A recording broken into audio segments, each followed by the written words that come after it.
Hello friends, welcome to my channel. October 9, 2019 முக்கியமான Hindi editorial news analysis இன்னைக்கு நம்ம பார்க்கலாம்.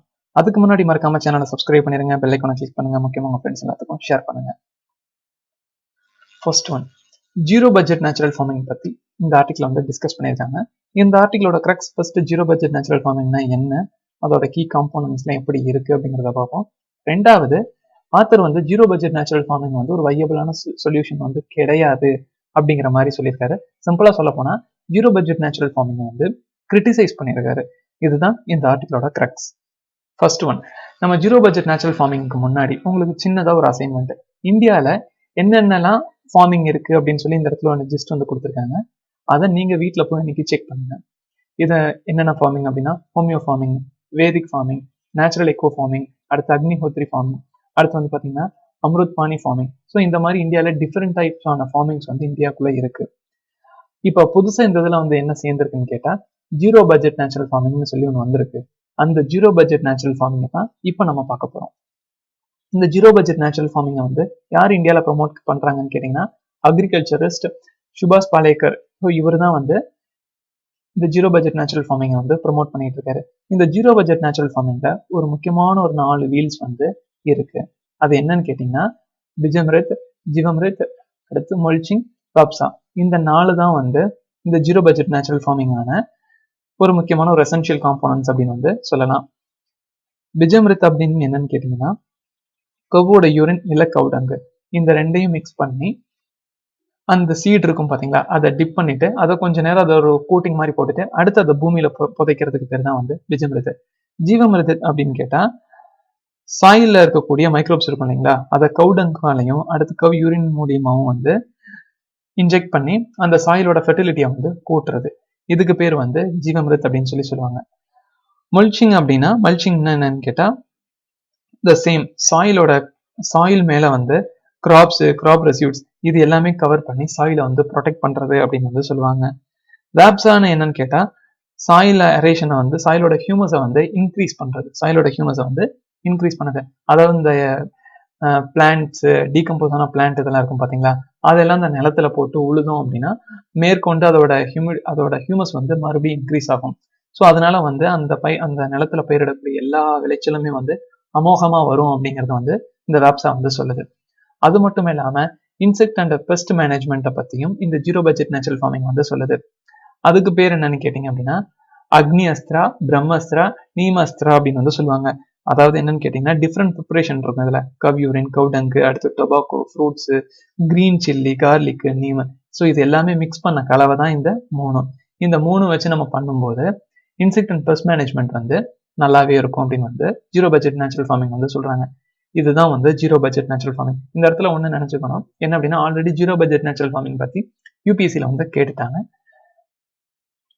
இப்போ வந்து நம்ம என்ன போகலாம் அப்படின்னா அதோட கிரிட்டிசிசம் பத்தி போகலாம். ஜீரோ பட்ஜெட் நேச்சுரல் ஃபார்மிங்னா என்ன, எந்த வித பட்ஜெட்டுமே யூஸ் பண்ணாம நம்மளோட பட்ஜெட் வந்து ரொம்ப மினிமலா இருக்கும், ஒரு சில நேரங்கள்ல இல்லாம கூட இருக்கும் அப்படின்னா தான் வந்து ஜீரோ பட்ஜெட் அப்படின்னு வந்து நம்ம சொல்லுவோம். எப்படி நாம இதை அப்படி சொல்ல முடியும் அப்படின்னு வந்து ஆத்தர் வந்து கொஸ்டின் பண்றாரு. நீங்க zero budget natural farming promote பண்றது என்ன, உங்ககிட்ட இருக்கிறத வச்சே நீங்க வந்து அக்ரிகல்ச்சரை வந்து கொண்டு வர முடியும் அப்படின்னு வந்து நீங்க சொல்றீங்க. அதான் ஜீரோ பட்ஜெட் நேச்சுரல் ஃபார்மிங். ஆனா வந்து உங்களுக்கு என்னென்னலாம் தேவை, கவ் யூரின் தேவை, கவ் டங் தேவை, அதுக்கு நீங்க லேபர் தேவை, கவுஸை வந்து மெயின்டைன் பண்றதுக்கான ஃபெசிலிட்டிஸ், அதுக்கான காஸ்ட் வந்து தேவைப்படும், அடுத்து எலக்ட்ரிசிட்டி, இது எல்லாத்துக்குமே வந்து நீங்க பணம் கொடுத்துதான் ஆகணும். நார்மலா பண்ற அக்ரிகல்ச்சரை விட இது வந்து ரொம்ப ரொம்ப கஷ்டமா தான் இருக்கும் அப்படின்னு வந்து ஆத்தர் வந்து சொல்றாரு.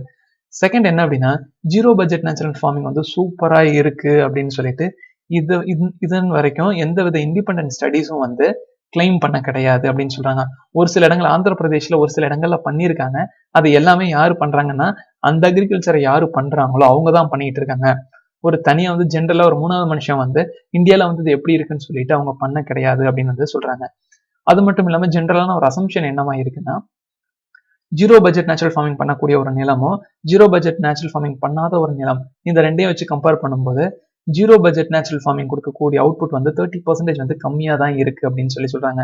நான் ஜீரோ பட்ஜெட் நேச்சுரல் ஃபார்மிங் பிளாட்ஸை விட zero budget natural farming plots வந்து ரொம்ப கம்மியா தான் வந்து ஈல்டு வந்து கொடுக்குது அப்படின்னு வந்து சொல்றாங்க. ஸோ அப்ப வந்து நான் இசட்பிஎன்எஃப் வந்து நல்ல ஒரு பொட்டன்ஷியலா தான் இருக்கு, ஜீரோ பட்ஜெட் நேச்சுரல் ஃபார்மிங் போக வேண்டாம் அப்படிங்கிற மாதிரி தான் வந்து சொல்லுது அப்படின்னு வந்து சொல்றாங்க. மூணாவது என்ன அப்படின்னா, ஜீரோ பட்ஜெட் நேச்சுரல் ஃபார்மிங்கை பொறுத்த வரைக்கும் சாயில் டெஸ்டே வந்து பண்ணக்கூடாது அப்படிங்கிறாங்க. அது வந்து ஒரு கான்ஸ்பிரசி அப்படின்னு வந்து சுபாஷ் பாலேக்கர் வந்து சொல்றாரு. அதை வந்து ஆத்தர் வந்து கடுமையா வந்து குற்றம் சொல்றாரு. நீங்க ஏன் வந்து சாயில் டெஸ்ட் எல்லாம் பண்ணக்கூடாது அப்படின்னு வந்து நீங்க கேக்குறீங்க சொல்றீங்கன்னு சொல்லிட்டு ஆத்தர் வந்து கொஸ்டின் பண்றாரு. இந்தியாவில் இருக்கக்கூடிய சாயிலோட ஆர்கானிக் மேட்டர் எல்லாமே ரொம்ப ரொம்ப ரொம்ப புவரா இருக்கு அப்படிங்கிறாங்க. ஒரு சில நிலங்கள்ல வந்து நீங்க பாத்தீங்கன்னா கிட்டத்தட்ட 59% நைட்ரஜன் வந்து கம்மியா இருக்கு அப்படின்னு சொல்றாங்க. அந்த நிலத்துல நைட்ரஜன் வெறும் 41% மட்டும்தான் இருக்கு. மீதி 59% அந்த நிலத்துல வந்து நைட்ரஜன் வந்து ரொம்ப கம்மியா இருக்குங்கிறாங்க. அதுவே பாஸ்பரஸ் அப்படின்னு எடுத்துக்கிட்டீங்கன்னா அது 49% வந்து கம்மியா இருக்கு அந்த நிலத்துலங்கிறாங்க. பொட்டாசியம்னா அது 48% வந்து கம்மியா இருக்குது. அடுத்து ஒரு சில மைக்ரோ நியூட்ரிஷனான ஜிங்க், ஐரன், மெக்னீசியம், காப்பர் இந்த மாதிரி இருக்கக்கூடிய எல்லா விஷயங்களுமே வந்து அந்த இடத்துல வந்து ரொம்ப கம்மியா இருக்கு. ஒரு சில ஒரு சில ரீஜன்ல எல்லாம் பாத்துட்டீங்கன்னா ஒரு சில ரீஜன்ல அந்த நிலத்துல வந்து செலனிட்டி வந்து ரொம்ப இன்க்ரீஸா இருக்கும். அதுவே பக்கத்து நிலம் அப்படின்னு பாத்துட்டீங்கன்னா அந்த நிலத்துல வந்து அசிடிக் வந்து அதிகமா இருக்கு. நியூட்ரிஷன் டெஃபிஷியன்சினால அசிடிக் வந்து அந்த நிலத்துல வந்து அதிகமா இருக்கும். டாக்ஸியன்ஸ் வந்து அதிகமா இருக்கும். அது மட்டும் இல்லாம ஹெவி மெட்டல் பொல்யூஷன்னாலையும் அது வந்து அசிடிக்கா வந்து மாறி இருக்கும். இந்த மாதிரி நிலத்துல வந்து பல்வேறு பிரச்சனைகள் வந்து இருக்கு. நீங்க எதுவுமே பண்ணாம அந்த இடத்துல நீங்க விவசாயம் பண்ணிக்கிட்டே இருந்தீங்கன்னா மேற்கொண்டு இருக்கிறதும் அழிஞ்சு போயிடும். ஸோ சாயில் டெஸ்டிங் வந்து கன்ஃபார்மா பண்ணி ஆகணுங்கிறாங்க. அப்பதான் சரி இந்த உங்க நிலத்துல வந்து இந்த சத்து குறைபாடா இருக்கு இந்த நிலத்துல அதுக்கு தகுந்த மாதிரியான உரத்தை நீங்க அந்த இடத்துல வச்சீங்கன்னா விவசாயம் நல்லா வரும், நல்ல ஊட்டச்சத்தோட வந்து பயிர் வந்து வரும் அப்படின்னு வந்து சொல்லுவாங்க. ஸோ தயவு செஞ்சு நீங்க சாயில் டெஸ்டிங் எல்லாம் பண்ணுங்க அப்படின்னு வந்து இவங்க சஜஷன் கொடுக்குறாங்க. ஸோ கிரிட்டிசைஸ் பண்றாரு. ஜீரோ பட்ஜெட் நேச்சுரல் ஃபார்மிங் என்ன சொல்லுது, சாயில் டெஸ்ட் அப்படிங்கிறது ஒரு கான்ஸ்பிரசிங்கிறாங்க. அதை அப்போஸ் பண்ணி இந்த எவிடன்ஸ் எல்லாம் வந்து இவர் பேசியிருக்காரு. அது மட்டும் இல்லாம ஜீரோ பட்ஜெட் நேச்சுரல் ஃபார்மிங் பண்ணும்போது ஒரு சில பொசிஷன்ஸ் தான் வந்து பாத்தீங்க அப்படின்னா ரொம்ப இர்ரேஷனலா இருக்கு அப்படின்னு வந்து சொல்றாரு. என்ன அப்படின்னா பிளான்ட்டுக்கு தேவையான நியூட்ரிஷன் ரெக்யர்மெண்ட்ஸ் பாத்தீங்கன்னா சாயில் வெறும் 1.5% வந்து தான் அந்த நியூட்ரியன் ரெக்யர்மெண்ட்ஸ் வந்து ஃபில்ஃபில் பண்ணுது. மீதி இருக்கக்கூடிய 98.5% வந்து எது கொடுக்குதுன்னு கேட்டா ஏர் கொடுக்குதான். அடுத்து வந்து சன்லைட் இந்த மாதிரியான விஷயங்கள் தான் வந்து கொடுத்துக்கிட்டு இருக்கு அப்படின்னு வந்து சொல்லிட்டு இருக்காங்க. இது வந்து எந்த அளவுக்கு உண்மை எந்த அளவுக்கு பொய் அப்படிங்கறதெல்லாம் தாண்டி இதெல்லாம் நம்ப தகுமா அப்படின்னே வந்து ஆத்தர் வந்து கொஸ்டின் பண்றாரு. அடுத்து சின்னதா ஒரு கால்குலேஷன் வந்து ஆத்தர் வந்து சொல்றாரு. என்ன அப்படின்னா ஒரு ஏக்கர் நிலத்துல நீங்க விவசாயம் பண்றீங்க, ஜீரோ பட்ஜெட் நேச்சுரல் ஃபார்மிங் பண்றீங்க அப்படின்னா அதுக்கு வந்து ஒரு மாசத்துக்கு எவ்வளவு என்னென்னலாம் தேவைப்படும் அப்படின்னு கேட்டா 10 கேஜி வந்து கவுடங் தேவை, 10 லிட்டர் யூரின் தேவை. ஒரு மாசத்துக்கு, அதுவும் ஒரு ஏக்கருக்கு. இப்ப 2-3 ஏக்கர் பண்றவங்க எல்லாம் ஜீரோ பட்ஜெட் நேச்சுரல் ஃபார்மிங்னா இது எல்லாமே வந்து ட்ரிபிள் மடங்காயிரும். ஸோ அப்ப 5 மாசத்துக்கு வந்து சொல்லும் போது 5 மாசத்துக்கு தேவையான உரம் இதெல்லாம் எல்லாமே செய்யறதுக்கு வந்து கிட்டத்தட்ட 50 கேஜி கவுடங் தேவை, 50 லிட்டர் இருக்கோ யூரின் தேவை. இதுக்கெல்லாம் எங்க போறது, இதெல்லாம் நடக்குமா அப்படின்னு வந்து சொல்றாங்க. அது மட்டும் இல்லாம 6வதா ஒரு விஷயம் வந்து ஆத்தர் வந்து சொல்றாரு. இந்த சுபாஷ் பாலேக்கர் வந்து என்ன சொல்றாருன்னா சுபாஷ் பாலேக்கர் என்ன சொல்றாருன்னா இவர் வந்து கவுச் சாவனிஸ்ட வந்து ப்ரமோட் பண்றாரு, ஹிந்து சாவனிஸ்ட வந்து இந்தியாவுக்குள்ள ப்ரமோட் பண்ணிட்டு இருக்காரு, ஜீரோ பட்ஜெட் நேச்சுரல் ஃபார்மிங்கும் ஸ்பிரிச்சுவலும் ஒண்ணு அப்படிங்கிற மாதிரி பேசிக்கிட்டு இருக்காருன்னு சொல்லிட்டு ஆத்தர் வந்து சுபாஷ் பாலேக்கரை வந்து கிரிட்டிசைஸ் பண்ணிக்கிட்டு இருக்காரு. இதுதான் வந்து இதோட கிரிட்டிசிசம். மொத்தம் 5 கிரிட்டிசிசம். கன்க்ளூஷன் இவர் என்ன சொல்றாருன்னா சாயில் ஹெல்த்தை வந்து நம்ம இம்ப்ரூவ் பண்ணணும், கவர்மெண்ட் அதுக்கு தேவையான அஜெண்டாஸை வந்து மேற்கொள்ளணுங்கிறாங்க. அப்பதான் சாயிலோட ஃபெர்டிலிட்டி வந்து இம்ப்ரூவ் ஆகும் அப்படின்னு ஆத்தர் வந்து சொல்றாரு. இதுதான் வந்து இந்த ஆர்டிகிள் வந்து டிஸ்கஸ் பண்ணியிருக்காங்க. அடுத்து 2வது ஆர்டிகிள் வந்து regional disputes should be resolved through dialogue and consultations. So யார் இதை பேசியிருக்காங்கன்னா சைனீஸோட இந்தியாவுக்கான அம்பாசிடர் வந்து பேசியிருக்காரு. இந்தியாவுக்கான சைனாவோட தூதர் இருப்பார்ல, அவர் வந்து இந்த ஆர்டிகல் வந்து கொடுத்திருக்காரு. மாமல்லபுரத்துக்கு வர போறாங்க இல்லைங்களா, பிரைம் மினிஸ்டரும் பிரசிடென்ட்டும் வர போறாங்க, சைனீஸ் பிரசிடென்ட் இந்தியாவுக்கு போறாங்க. ஸோ இன்ஃபார்மல் சப்மிட் நடக்க போகுது. இதுக்கு முன்னாடி நடந்த இன்ஃபார்மல் சப்மிட் வந்து எப்படி இருக்கு அப்படிங்கறது இந்த கிரெக்ஸ்ல சொல்றாங்க. மேற்கொண்டு பார்டர் இஷ்யூல இந்தியாவும் சைனாவும் எப்படி செயல்பட்டுக்கிட்டு இருக்கு, அடுத்து RCEPல இந்தியாவும் சைனாவும் எப்படி செயல்பட்டுக்கிட்டு இருக்கு, அடுத்து சர்ப்ளஸ் வந்து ட்ரேட் டெபிசிட் வந்து எந்த அளவுக்கு எப்போ சால்வ் ஆயிட்டு இருக்கு அப்படின்னு டோட்டலா வந்து இந்த ஆர்டிகல் வந்து டிஸ்கஸ் பண்ணியிருக்காங்க. ஃபர்ஸ்ட் சைனீஸ் அம்பாசிடர் இன்டர்வியூ இதுதான் இந்த இடத்துல பேசியிருக்காங்க. இந்த ஆர்டிகளோட கிரக்ஸ் அப்படிங்கும்போது ஃபர்ஸ்ட் உஹான் சப்மிட்னால என்னென்னலாம் அவுட்கம் வந்து இந்தியாவுக்கு நடந்திருக்கு அப்படின்னு பார்த்தோம் அப்படின்னா இந்தியாவுக்கும் சைனாவுக்கும் ஹை லெவலான எக்ஸ்சேஞ்ச் வந்து மீட்டிங் வந்து நடந்திருக்கு. கிட்டத்தட்ட நம்மளோட பிரைம் மினிஸ்டரும் அவங்களோட பிரசிடென்ட்டும் 5 டைம் வந்து இன்டர்நேஷனல் அரேனால வந்து மீட் பண்ணி பேசியிருக்காங்க. Government departments, legislature, political parties, அடுத்து இந்தியன் ஆர்மி இவங்க எல்லாருமே வந்து ரொம்ப ஆக்டிவா வந்து என்கேஜ் ஆகிட்டே இருக்காங்க. இது எல்லாமே உஹான் சப்மிட்டோட அவுட்கம்மால வந்தது அப்படிங்கிறாங்க. அது மட்டும் இல்லாம எக்கனாமிக் வைஸ் அப்படின்னு சொல்லி பார்க்கும்போது 6th ஸ்ட்ராட்டஜி எக்கனாமிக் டயலாக் நடக்க போகுது, அடுத்த 9th ஃபினான்ஷியல் டயலாக்கும் நடக்க போகுது. இந்த ரெண்டுலயுமே இந்தியாவும் சைனாவும் எதை பத்தி பேச போறாங்க அப்படின்னா இன்ஃப்ராஸ்ட்ரக்சர் பத்தி பேச போறாங்க, அடுத்து எனர்ஜி கன்சர்வேஷன் பத்தி பேச போறாங்க, ஜென்ரலான எனர்ஜி செக்யூரிட்டியை பத்தி பேச போறாங்க, அடுத்து என்வரன்மெண்டல் கன்வர்சேஷன் பத்தி பேச போறாங்க, மெடிசன்ஸ் பத்தி பேச போறாங்க, அடுத்து ஹை லெவலான டெக்னாலஜியை பத்தி பேச போறாங்க.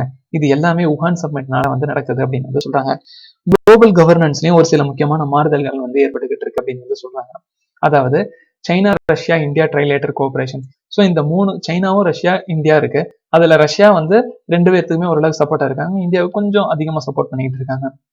ஆனா சைனாவும் இந்தியாவும் ஒழுங்கா இருந்தா தான் இந்த ட்ரைலேட்டர் ரிலேஷன்ஸ் வந்து ப்ராப்பரா வந்து போகும். ஸோ இப்போ குளோபல் கவர்னன்ஸ் ரன் ஆகணும்னா இந்த 3 பேரும் ஒற்றுமையா இருக்கணும் அப்படின்னு சொல்றாங்க. ஸோ இந்தியாவும் சைனாவும் இந்த உஹான் சம்மிட்னால நடந்த நன்மை என்ன அப்படின்னா, இந்த உங்களோட ட்ரைலேட்டரல் ரிலேஷன்ஸ் வந்து சுமூகமா வந்து போயிட்டு இருக்கு அப்படின்னு வந்து சைனீஸ் அம்பாசிடர் வந்து சொல்றாரு. பிரிக்ஸ்லயும் நல்ல முன்னேற்றம் போயிட்டு இருக்கு. எஸ்சிஓ அதாவது ஷாங்காய் கோஆபரேஷன் ஆர்கனைசேஷன்ஸ் இதுலயும் நல்ல முன்னேற்றம் போயிட்டு இருக்கு. அடுத்தது G20 இதுலயும் ஒரு சில நல்ல முன்னேற்றங்கள் வந்து போயிட்டு இருக்கு அப்படின்னு வந்து சொல்றாங்க. இந்தியாவோட சைனா ரிலேஷன்ஸ் பத்தி சொல்லும்போது இந்த எல்லா ஃபோரம்லயும் இந்தியாவும் சைனாவும் என்ன பேசிட்டு இருக்காங்க அப்படின்னா, குளோபலைசேஷன் பத்தி பேசிட்டு இருக்காங்க. அடுத்து ட்ரேட் ப்ரொடெக்ஷன்ஸை அப்போஸ் பண்ணி இந்தியாவும் சைனாவும் பேசிட்டு இருக்காங்க. அது மட்டும் இல்லாம பெரும்பாலான முக்கியமான பிரச்சனைகள் ஏதாச்சும் வரும்போது அதுல இந்தியாவோட நிலையும் சைனாவோட நிலையும் ஒரே மாதிரிதான் வந்து இருந்துகிட்டு இருக்கு அப்படின்னு வந்து சொல்றாங்க. ஜம்மு அண்ட் காஷ்மீர் பத்தி அவங்க ஆத்தர் இன்டர்வியூல கேட்கும்போது அதை அம்பாசிடர் வந்து அந்த கேள்வியை வந்து சொல்ல மறுத்துட்டாரு. அந்த கேள்விக்கு ஆன்சர் சொல்றதுக்கு மறுத்துட்டாரு அப்படின்னு சொல்லி இந்த ஆர்டிகல் வந்து போட்டிருக்காங்க. அடுத்து 4வது விஷயம் என்னன்னு கேட்டீங்கன்னா, வேர்ல்ட் ட்ரேட் ஆர்கனைசேஷன்ல ரிஃபார்ம் கொண்டு வரதுலயும் இந்தியாவும் சைனாவும் ஒரே மாதிரி இருக்காங்க. சவுத் சவுத் கோஆபரேஷனை ப்ரொமோட் பண்றது இந்தியாவும் சைனாவும் அதிகமா இருக்காங்க. WTOட கோர் வேல்யூஸ் பிரின்சிபல்ஸ் இது எல்லாத்தையுமே ஃபாலோ பண்றதுல இந்தியாவும் சைனாவும் அதிகமா செயல்பட்டு இருக்காங்க. இன்வெஸ்ட்மெண்ட், ட்ரேட் இது எல்லாத்துலயுமே வந்து இந்தியாவும் சைனாவும் ஒரே மாதிரி செயல்பட்டு இருக்காங்க. ஓப்பன் வேர்ல்டு எக்கனாமியை வந்து பில்டப் பண்றதுக்கு இந்தியாவும் சைனாவும் வந்து பெஸ்டா பண்ணிட்டு இருக்காங்க. இது A to Z எல்லாமே உஹான் சம்மிட்டால வந்தது அப்படின்னு சொல்லிட்டு சைனீஸ் அம்பாசிடர் வந்து சொல்றாரு.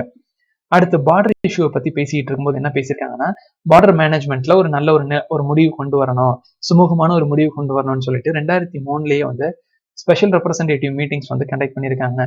இது நாள் வரைக்கும் அந்த மீட்டிங் வந்து 21 டைம் வந்து இந்தியாவுக்கும் சைனாவுக்கும் வந்து நடந்திருக்கு. ஸோ இது வந்து ஒரு நல்ல ஆரோக்கியமான ஒரு விஷயம் தான் அப்படின்னு வந்து அம்பாசிடர் வந்து சொல்றாரு.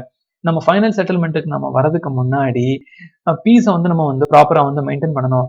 அந்த சமயத்துல நம்ம ஏதாச்சும் ஒரு முக்கியமான முடிவு எடுத்தோம் அப்படின்னா அந்த பகுதி ரொம்ப பாதுகாப்புள்ள பகுதியா வந்து இருக்கும். பெரிய பிரச்சனை எதுவும் வராது அப்படின்னு வந்து சொல்றாங்க. கடந்த 10 வருஷங்கள்ல சின்னதா ஒரு எக்ஸாம்பிள் சொல்றாரு, சுமூகமா போயிட்டு இருக்கு அப்படிங்கிறதுக்காக. கடந்த 10 வருஷங்கள்ல இந்தியா சைனா பார்டர்ல ஒரு புல்லட் கூட வந்து ஃபயர் ஆகல அப்படின்னு சொல்லிட்டு சைனீஸ் அம்பாசிடர் வந்து சொல்லியிருக்காரு. ஸோ வந்து இந்தியாவும் சைனாவும் நல்ல சுமூகமா போயிட்டு இருக்கு அப்படின்னு சொல்லிட்டு அவரே சொல்றாரு. பார்டர் இஷ்யூ வந்து பாத்தீங்க அப்படின்னா நம்மளோட பைலேட்டரல் ரிலேஷன்ஸ் அது ஒரு பார்ட்டு தானே தவிர அதுவே பிரதானம் கிடையாது. பைலேட்டரல் இஷ்யூவை வச்சுக்கிட்டு நம்மளுடைய மற்ற உறவுகளை வந்து நாம வந்து சங்கடப்படுத்திக்க கூடாது. இந்த பிரச்சனை இது பாட்டுக்கு கொஞ்சம் நேரமா போயிட்டு இருக்குன்னா மற்ற பிரச்சனைகளை வந்து நம்ம சால்வ் பண்ணிக்கிட்டே இருப்போம். இது என்னைக்கு சால்வ் ஆகுதோ அன்னைக்கு பாத்துக்கலாம். அது வரைக்கும் நம்ம அமைதியா இருந்துகிட்டு இருக்கிற வேலைகளை வந்து பாத்துக்கிட்டு இருப்போம் அப்படின்னு வந்துட்டு சைனீஸ் அம்பாசிடர் வந்து சொல்றாரு. அடுத்து ட்ரேட் டெபிசிட் வந்து டிக்ரீஸ் ஆகிட்டே வந்துட்டு இருக்கு. இதை பத்தி பேசியிருக்காங்க. என்ன அப்படின்னா, இன்டர்வியூர் வந்து ஒரு கொஸ்டின் கேட்கிறாரு. இந்தியாவுக்கும் சைனாவுக்கும் வந்து பாத்தீங்க அப்படின்னா ட்ரேட் டெபிசிட் இருக்கு. சைனா எப்பவுமே ட்ரேட் சர்ப்ளஸ் ஆகவே இருக்கு. இது ஏன் அப்படின்னு சொல்லிட்டு அவர் கேட்டிருக்காரு. சைனீஸ் அம்பாசிடர் என்ன சொல்லியிருக்காரு அப்படின்னா, அதுக்கு நாங்க என்னையா செய்ய முடியும், அது வந்து இண்டஸ்ட்ரியல் ஸ்ட்ரக்சர் அந்த மாதிரி இருக்கு. சைனால வந்து இண்டஸ்ட்ரியல் மேனுஃபேக்சரிங் வந்து சூப்பரா இருக்கு. இந்தியால அது ரொம்ப கம்மியா இருக்கு. ஸோ நீங்க நல்லா உற்பத்தி பண்ணீங்க அப்படின்னா அது உங்க கவர்மெண்ட் வந்து எக்ஸ்போர்ட் நல்லா பண்ணுச்சுன்னா எந்தவித பிரச்சனையுமே கிடையாது அப்படிங்கிறாங்க. இருந்தாலும் என்னன்னா, நாங்க இம்போர்ட்டை வந்து இன்க்ரீஸ் பண்றதுக்கு தேவையான எல்லா நடவடிக்கைகளும் சைனா வந்து முன்னோடியா நிக்குது. காரணம் என்னன்னு கேட்டீங்கன்னா, கடந்த 5 வருஷங்கள்ல சைனீஸோட இம்போர்ட் வந்து அதிகமாகிட்டே இருக்கு. இந்தியால இருந்து சைனாவுக்கு எக்ஸ்போர்ட் பண்றது அதிகமாகிட்டு இருக்கு. அது மட்டும் இல்லாம இந்த 2019ஓட முதல் பாதியில வந்து இந்தியாவுக்கான ட்ரேட் டெபிசிட்ல வந்து 13% வந்து குறைஞ்சிருக்கு. அது மட்டும் இல்லாம அக்ரிகல்ச்சரோட எக்ஸ்போர்ட் சைனாவுக்கான அக்ரிகல்ச்சர் எக்ஸ்போர்ட்டும் வந்து டபுள் ஆயிருக்கு. சேம் இந்த 2019 முதல் பாதி வரைக்கும் இந்த 2 விஷயமே நடந்திருக்கு. பொறுமையோட இருப்போம், நல்லதே நடக்கும் அப்படின்னு சொல்லிட்டு இந்த ஆர்டிகல் வந்து முடிக்கிறாங்க.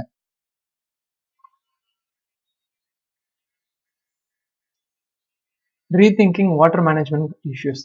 ஸோ வந்து நித்தி ஆயோக் ஸ்ட்ராட்டஜியை பத்தி இந்த ஆர்டிகல் வந்து டிஸ்கஸ் பண்ணியிருக்காங்க. வாட்டர் மேனேஜ்மெண்ட் இஷ்யூ பத்தி இந்த ஆர்டிகல் வந்து பேசியிருக்காங்க. சிம்பிள் என்ன அப்படின்னா, போன வருஷம் strategy for new India at 75. So அதாவது 75வது வருஷத்துல இந்தியாவோட ஸ்ட்ராட்டஜி வந்து எந்த மாதிரிலாம் இருக்கும், புதிய இந்தியாவை வந்து உருவாக்குறதுக்கு தேவையான எல்லா மெஷர்ஸையும் வந்து நம்ம என்னென்னலாம் எடுக்கணும் அப்படின்னு சொல்லிட்டு நித்தி ஆயோக் வந்து ரிப்போர்ட் வந்து சப்மிட் பண்ணியிருந்தாங்க. பலதரப்பட்ட விஷயங்களை வந்து அதுல வந்து இன்கிரீடியன்ஸா வந்து இருந்துச்சு. அதுல பிரதானமான ஒன்று என்னன்னு கேட்டா, வாட்டர் ரிசோர்ஸை வந்து நாம எப்படி மேனேஜ் பண்ண போறோம் அப்படிங்கறதான் வந்து அந்த இதுல வந்து டிஸ்கஸ் பண்ணியிருந்தாங்க. ஆனால் அந்த வாட்டர் ரிசோர்ஸ் மேனேஜ்மெண்ட்ல பல பிரச்சனைகள் வந்து இருக்கு. அதை வந்து நித்தி ஆயோக் வந்து கண்டும் காணாம இருந்திருக்காங்க.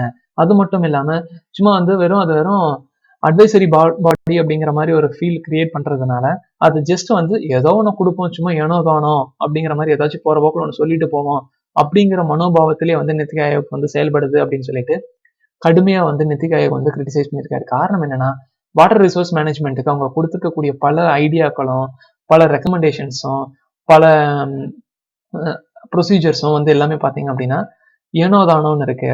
அது எல்லாமே வந்து ஒரு நல்ல அவுட்புட்டா வந்து தர மாதிரி இல்லை அப்படின்னு சொல்லிட்டு இந்த ஆர்டிக்கல் வந்து டிஸ்கஸ் பண்ணியிருக்காரு. ஃபர்ஸ்ட் ஒன் என்ன சொல்றாரு அப்படின்னா, ஆரம்பத்துல இதுக்கு முன்னாடி வாட்டர் ரிசோர்ஸ் மேனேஜ் பண்றதுக்காக ஒரு சில பாலிசிஸ் வந்து நம்ம கொண்டு வந்திருப்போம் இல்லைங்களா, அந்த பாலிசி வந்து ஃபெயிலியர் ஆயிருக்கும். சேம் ஃபெயிலியரான ப்ராஜெக்ட்ஸையே வந்து பாலிசிஸையே வந்து மறுபடியும் நித்தி ஆயோக் வந்து சொல்றாங்க, முன்னாடி ஒரு ப்ராஜெக்ட் வந்து ஃபெயிலியரா போயிருக்கு, சேம் பாலிசியை வந்து மறுபடியும் இப்ப கொண்டு வரணும்னு சொல்றாங்க, ஏன் மறுபடியும் ஃபியூச்சர்ல ஃபெயிலியர் ஆகுறதுக்கா அப்படின்னு சொல்லிட்டு அதை வந்து கொஸ்டின் கேட்கிறாரு. அதுல ஃபர்ஸ்ட் ஒன் என்னன்னு கேட்டா, integrated river basin management approach அப்படின்னு சொல்லிட்டு ஒண்ணு கொண்டு வரணும் அப்படின்னு வந்து சொல்லியிருக்காரு, நித்தி ஆயோக் வந்து சொல்லியிருக்காங்க. அது ஆல்ரெடி ஃபெயிலியர் ஆகிருக்கு. அது மட்டும் இல்லாம ஒரு ரிவர் பேசின் பக்கத்திலேயே வந்து அந்த ரிவர் பேசினை வந்து ப்ரொமோட் பண்ணணும், சரி அந்த இதை வந்து நல்லா அதோட இன்ஃப்ராஸ்ட்ரக்சர் எல்லாம் நல்லா டெவலப் பண்ணணும், என்வாயன்மெண்ட்டை வந்து அதிகப்படுத்தணும், அடுத்து வந்து வாட்டர் ஃப்ளோ வந்து நீட்டா பண்ணணும் அப்படிங்கிறதுக்காக வந்து ஒரு ரிவர் பேசின் ஆர்கனைசேஷன் உருவாக்கலாம் அப்படின்னு சொல்லிட்டு பண்ணியிருந்திருக்காங்க. ஆல்ரெடி இதை முன்னாடியே வந்து பண்ணாங்க, பட் அது ஃபெயிலியரா போச்சு. அது மட்டும் இல்லாம வாட்டர் ரிசோர்ஸ் ரெகுலேட்டர் அத்தாரிட்டியை வந்து ஒன்று ஏற்பாடு பண்ணணும் அப்படின்னு சொல்லிட்டு அவங்க வந்து நித்தி ஆயோக் வந்து சொல்லியிருக்காங்க. பட் மகாராஷ்டிரால வந்து இதை முன்னாடியே வந்து பண்ணியிருக்காங்க, பட் அதுவும் ஃபெயிலியரா போச்சு. ஸோ இந்த மாதிரி ஃபெயிலியரான ப்ராஜெக்ட்ஸையா வந்து மறுபடியும் வந்து இவங்க இம்ப்ளிமெண்ட் பண்ண சொல்லி வந்து கொடுத்துக்கிட்டு இருக்காங்கன்னு வந்து சொல்றாங்க. அது மட்டும் இல்லாம செகண்ட் பாயிண்ட்ல என்ன சொல்றாங்கன்னு கேட்டா, ஒரு கமெண்ட் ஏரியா டெவலப்மெண்ட்டை வந்து கொண்டு வரணும்னு சொல்றாங்க. அதாவது ஒரு இரிகேஷன் வந்து நம்ம பண்றோம், பாசன வசதி பண்றோம், பண்ணக்கூடிய பாசன வசதினால அந்த நிலம் வந்து நல்லா இருக்கா, இல்ல மேற்கொண்டு மோசமடையுதா, இல்ல ப்ராப்பரா வந்து அந்த பாசன வசதியை வந்து அந்த நிலம் வந்து ஏத்துக்குதா, ஸோ இது எல்லாத்தையுமே வந்து பாக்குறதுக்காக ஒரு கமெண்ட் ஏரியா டெவலப்மெண்ட்டை வந்து கொண்டு வரணும் அப்படின்னு சொல்லிட்டு வாட்டர் மினிஸ்ட்ரிக்கு வந்து இவங்க வந்து ரெக்கமெண்ட் பண்ணியிருக்காங்க. இதை முன்னாடி ஆல்ரெடி பண்ணாங்க, ஆனா வந்து அதுவும் ஃபெயிலியரா போயிருச்சு. ஸோ சிம்பிளா என்ன சொல்றாங்க, ஏ டு Z எல்லாமே ஃபெயிலியர் ஆயிடுச்சு, நீங்க சொன்ன ப்ராஜெக்ட் எல்லாமே இதாயிருச்சு, மறுபடியும் நீங்க இந்த பாலிசியை மறுபடியும் நீங்க ரெக்கமெண்ட் பண்றீங்கன்னா அதுக்கு என்ன காரணம், அப்ப ஏன் ஃபெயிலியர் ஆயிருக்கு அப்படிங்கிறத வந்து நீங்க ரெகக்னைஸ் பண்ணாம இருந்திருக்கீங்க, அது ஃபெயிலியர் பத்தின அவேர்னஸ் உங்களுக்கு இல்லை அப்படின்னு சொல்லிட்டு நித்தி ஆயோக் வந்து இவர் கிரிட்டிசிசம் பண்றாரு. இதுதான் வந்து ஃபர்ஸ்ட் 3 பாயிண்ட்ல வந்து டிஸ்கஸ் பண்ணியிருக்காங்க. அடுத்து நித்தி ஆயோகோட ஒரு சில கோல் வந்திருக்கு வாட்டர் ரிசோர்ஸ்ல, என்ன அப்படின்னா எல்லா குடிமகன்களுக்கும் லைஃப் ஸ்டாக்ஸுக்கும் தேவையான சேஃப் பைப்டு வாட்டரை வந்து ப்ரொவைட் பண்ணணும் அப்படிங்கிறது. அது மட்டும் இல்லாம எல்லா ஃபார்ம்ஸுக்கு தேவையான இரிகேஷனையும் வந்து ப்ரொவைட் பண்ணணும், அடுத்து இண்டஸ்ட்ரீஸுக்கு வந்து ப்ரொவைட் பண்ணணும், அடுத்து கங்கா அப்புறம் மற்ற ரிவர்ஸ் அதோட ட்ரிபியூட்டரிஸ், ஸோ இது எல்லாத்துக்கும் வந்து பாத்தீங்க அப்படின்னா கிளீன் ஃப்ளோ வந்து ஏற்படுத்தணும். இதுவும் வந்து பாத்தீங்க அப்படின்னா ஒரு சில கோலா இருக்கு. அது மட்டும் இல்லாம வாட்டர் ரிசோர்ஸை வந்து நம்ம எப்படி வந்து பொட்டன்ஷியலா வந்து யூஸ் பண்ணணும், அடுத்து எஃபிஷியன்சி அதை எப்படி யூஸ் பண்ணணும், அது மட்டும் இல்லாம இண்டஸ்ட்ரியல் யூனிட்ஸ்ல இருந்து வரக்கூடிய அன்ட்ரீட்டட் எஃப்ளூயன்ஸ் இருக்கு பாத்தீங்களா, அந்த கழிவு நீர்கள், அது எல்லாமே வந்து நதிநீர்ல வந்து கலக்காம இருக்கணும். அது வந்து எப்படி இருக்கணும்னா 0%ல இருக்கணும், ஒரு சொட்டு கூட கலக்காத மாதிரி அந்த நதியை வந்து நம்ம நல்லா பாதுகாக்கணும். இது எல்லாமே வந்து பாத்தீங்கன்னா நித்தி ஆயோகோட வாட்டர் ரிசோர்ஸ்ல இருக்கக்கூடிய முக்கியமான கோல்ஸ் தான் வந்து இருக்கு. ஆத்தர் என்ன சொல்றாருன்னா, இதெல்லாம் நடக்கிற கதையா அப்படின்னு வந்து சிம்பிளா வந்து கேக்குறாங்க. 72 வருஷமா எந்த வேலையும் செய்யாம எல்லா வேலையும் செஞ்சு நீங்க பல இன்ஃப்ராஸ்ட்ரக்சர் போட்டு பல செலவு பண்ணி எதுவுமே நீங்க சொன்னது வந்து நடக்கவே இல்லை, மறுபடியும் ஏன் இந்த மாதிரி ஒரு கோலை வந்து ஃபிக்ஸ் பண்றீங்க, உங்களால என்ன முடியுமோ அந்த கோலை நீங்க ஃபிக்ஸ் பண்ண வேண்டியதானே, ஏன் இப்படி அன்ரியலிஸ்டிக்கா வந்து நீங்க வந்து பண்றீங்க அப்படின்னு வந்து குற்றம் சாட்டியிருக்காரு. ஃபிஃப்த் ஒன் என்ன சொல்றாருன்னா, ஒரு ப்ராஜெக்ட் கொண்டு வரீங்க, ஒரு பாலிசி கொண்டு வரீங்க, அதுக்கு ரெஸ்பான்சிபிள் இவரு, அதுக்கு அக்கௌண்டபிள் இவரு, அங்க நடக்கக்கூடிய எல்லா வேலையிலும் இவரு வந்து அக்கௌண்டபிளா இருப்பாரு அப்படின்னு சொல்லிட்டு யாரையாச்சும் ஒருத்தர் வந்து கை காட்டணும் இல்லையா, இவங்க ரெஸ்பான்சிபிளையும் கை காட்டல, அக்கௌண்டபிலிட்டியும் கையாக்கல, என்னமோ பண்ணுங்க, சும்மா 19 நான் கொடுக்குறேன், நீ பண்ணாட்டி போ அப்படிங்கிற ஒரு மைண்ட் செட்ல வந்து இந்த நிதி ஆயோக் வந்து செயல்பட்டு இருக்கு. ஏன்னா ரெஸ்பான்சிபிலிட்டி இன்னாருக்கு தான் இருக்கு அப்படின்னு சொல்லிட்டு ஸ்பெசிஃபை பண்ண வந்து மறந்துருக்கு அப்படின்னு வந்து ஆத்தர் வந்து சொல்றாரு. அது மட்டும் இல்லாம ப்ராப்பரான ரெக்கமெண்டேஷன்ஸ் வந்து கொடுக்கல. என்ன சொல்றாங்க அப்படின்னா, இப்ப நான் ஒரு நிலம் வாங்குறேன், அந்த நிலத்துல இருக்கக்கூடிய நிலம் வாங்கிட்டேன் அப்படின்னா அந்த நிலத்துக்கு கீழே இருக்கக்கூடிய நிலத்தடி நீர் எல்லாமே எனக்கு சொந்தமானது அப்படிங்கிற ஒரு மனநிலையோட நான் செயல்பட ஆரம்பிச்சிருவேன். ஸோ அது அந்த நிலத்தடி நீரை ஃபுல்லா நான் உறிஞ்சி எடுத்து நான் என்ன வேணாலும் வந்து நான் செய்வேன். ஸோ இந்த மாதிரியான ஒரு மனநிலை தான் வந்து எல்லாத்துக்குமே வந்து இருந்துகிட்டே இருக்கு. அது என்னோட நிலம், ஸோ அதுக்கு தகுந்த தண்ணியை வந்து நான் எடுத்துப்பேன், நான் என்ன வேணாலும் செஞ்சுப்பேன் அப்படின்னு சொல்லிட்டு இருக்காங்க. இந்த மாதிரியான மன எண்ணங்களை தடுக்கணும்னா அதுக்கு ஒரு சில அமெண்ட்மெண்ட்ஸ் வந்து நம்ம கொண்டு வரணும் அப்படின்னு வந்து சொல்றாரு. அடுத்து ஃபார்மர்ஸுக்கு வந்து நீங்க சப்சிடைஸான இல்ல ஃப்ரீயான எலக்ட்ரிசிட்டியை வந்து நீங்க கொடுத்துக்கிட்டு இருக்கீங்க. இதை முதல்ல வந்து நீங்க ஸ்டாப் பண்ணுங்க. அதை பத்தி எந்தவித ரெக்கமெண்டேஷன்ஸுமே வந்து நித்தி ஆயோக் வந்து சொல்லவே இல்லை. நீங்க ஃபார்மர்ஸுக்கு வந்து நீங்க ஃப்ரீயா வந்து நீங்க எலக்ட்ரிசிட்டி கொடுக்க அவங்க என்ன பண்றாங்க, அவங்க வாட்டுக்கு மோட்டரை போட்டு விட்டு எங்கிட்டாச்சும் போயிடுறது. போயிட்டு வரதுக்குள்ள தண்ணி ஃபுல்லா போயிடும். ஒன்னும் அந்த நிலம் காலியா போயிடும். ஓவர் தண்ணி நடக்கிறதுனால வந்து பாத்தீங்க அப்படின்னா அங்கங்க லாட்ஜிங் ஆயிரும். ஸோ இதனால வந்து அந்த நிலம் தான் வேஸ்டா போகுது, பயிர் தான் வேஸ்டா போகுது, தண்ணியும் வேஸ்டா போகுது. ஸோ வந்து முதல்ல நீங்க ரெஸ்ட்ரிக்ட் பண்ணுங்க அப்படிங்கிறாங்க. அதுக்கு பதிலா என்ன பண்றாங்கன்னா, நீங்க சோலார் பம்ப்ஸ் வந்து நீங்க கொடுத்துக்கிட்டு இருக்கீங்க. இது மேற்கொண்டும் நிலத்தடி நீரை வேஸ்ட் பண்றதுக்கு தான் பாசிபிளே தவிர நிலத்தடி நீரை நிலத்தடி நீரை வந்து பாதுகாக்கிறதுக்கான ஒரு முயற்சியா தெரியல அப்படின்னு சொல்லிட்டு ஆத்தர் வந்து சொல்றாரு. அடுத்து முக்கியமான ஒரு சில பிரச்சனைகளை வந்து கவனிக்காம இருக்காங்க நித்தி ஆயோக் அப்படின்னு வந்து சொல்றாங்க. Ken Betwa river linking project, அடுத்து இந்தியா நேபாள் பஞ்சேஸ்வர் ப்ராஜெக்ட், செங்கா ப்ராஜெக்ட், நார்த் ஈஸ்ட்ல இருக்கக்கூடிய செங்கா ப்ராஜெக்ட், இது எல்லா ப்ராஜெக்ட்டுமே வந்து பாத்தீங்க அப்படின்னா நிலத்தடி நீர் மட்டத்தை மேம்படுத்துறதுக்கும் அடுத்து அந்த ஏரியால பாசன வசதிகளை வந்து அதிகப்படுத்துறதுக்கும் தேவையான ஒரு முக்கியமான ப்ராஜெக்ட்ஸ். ஆனா இந்த ப்ராஜெக்ட்ஸ் எல்லாமே சரிவர நடக்காம இருக்கு. காரணம் என்ன அப்படின்னா பப்ளிக் இன்ட்ரெஸ்ட் லிட்டிகேஷன்ங்கிற பேர்ல இந்த ப்ராஜெக்ட் வேண்டாம் அப்படின்னு சொல்லிட்டு வந்து ஹைகோர்ட்ல வந்து போடுறாங்க, ட்ரிபியூனல்ஸ்ல போடுறாங்க, ஹைகோர்ட் வந்து பேசுறாங்க, சுப்ரீம் கோர்ட் பேசிட்டு இருக்காங்க. ஸோ இந்த மாதிரி பல பிரச்சனைகள் வந்து இருக்கு. முக்கியமான ப்ராஜெக்ட்ஸ் எல்லாமே வந்து தடைபட்டுக்கிட்டு இருக்கு.